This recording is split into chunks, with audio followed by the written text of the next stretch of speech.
In the wake of President Donald Trump's falling poll numbers and the stock market crash, combined with the unpopularity of Elon Musk and his Doge department, Republicans, at least some of them, might be thinking the unthinkable. Raising taxes on millionaires. Well, I never thought I'd see the day. Never thought I'd see the day where they'd even entertain such an idea. But no, according to Bloomberg, citing people familiar with the matter, Republicans are weighing the creation of a brand new tax bracket for those earning $1 million or more to offset some of the costs of their tax cut bill. Interesting. Deliberations have included a new top rate that would be around 39 to 40%.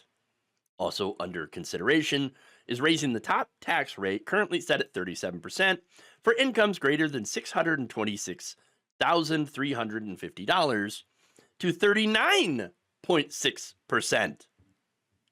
Which, here comes the irony about that. 39.6% would actually be the top rate from the Obama administration. Obama. Oh, yes. Yes. Oh, the irony there. Okay. And by the way, this is something that President Joe Biden was not able to do. Okay. So keep that in mind. All right. Obviously, there is no way that this is going to happen. No way that Republicans would ever raise taxes on the wealthy. And even if they did, it would be a gimmick. All right. They would ensure that there are loopholes large enough to drive a semi through. But still, this is interesting. I mean, why are they discussing this then if it's not going to happen? The optics. It's the optics. Like even Republican voters are like, yeah, we should probably tax the rich. They've been getting away with robbing us for too long. And so this is part of this, attempt to have some populism, okay, in the party. Again, it's just a populist aesthetic for Republicans. Like, oh yeah, we're definitely going to talk about taking on. It's like taking on the swamp, right? We're going to drain the swamp when in reality they're just draining the swamp into their pockets. Okay. Oh yes, we're going to do this. We're a populist right now. We're against war, except the random conflicts that Donald Trump wants to start with all these other different countries like Denmark, to try to get Greenland, okay, or trying to seize the Panama Canal or things like that. It's all the aesthetic, right? But still, that is an important thing to have because they are recognizing that there is an appetite in this country for taxing the rich. And that, by the way, is something that the Democratic Party could, if they wanted to, capitalize on. All right. Now, that said, Trump's first tax cuts, and this is why they won't do it, of course, they overwhelmingly benefited the rich and large corporations while making average people poor. We lost wealth, the rich gained it. But this time, apparently, administration officials are saying, well, we don't want it to look like that this time. We don't want this new tax cut bill to be perceived as a giveaway to the rich. Oh, well, perception is one thing. But as I said before, I think they will still make it benefit the rich. I mean, you're extending, the plan is to extend about $4 trillion worth of tax cuts and then add in an additional $1.5 trillion.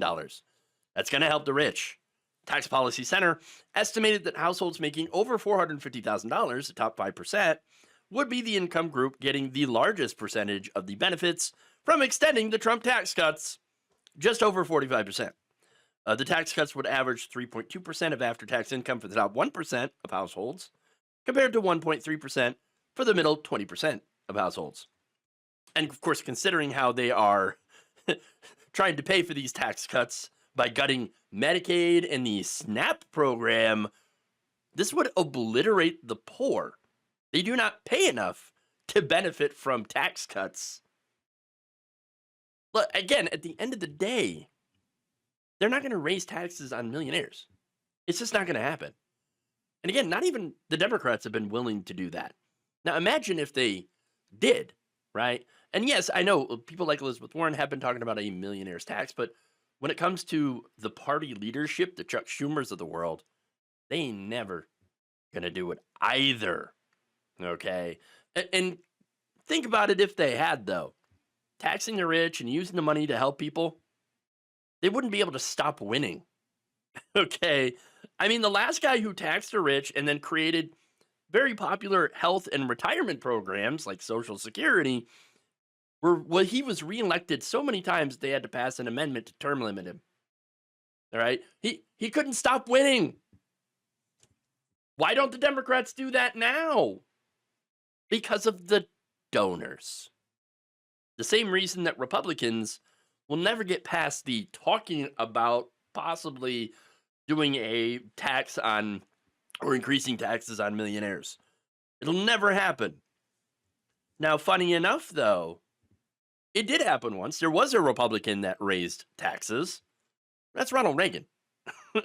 Now, Ronald Reagan is like patient zero to why this country is so effed up right now. But even he, after massively cutting taxes for the rich, had to raise them just a little bit because the country couldn't function. Now, we're pretty much at that point again. We've gotten to the point where taxes on the rich are so low that we cannot sustain the government. Musk and Republicans continue to argue, though, that there is a spending problem. We got a spending problem. We're spending so much. Well, on some things, they might be right. I mean, the defense budget's way too high.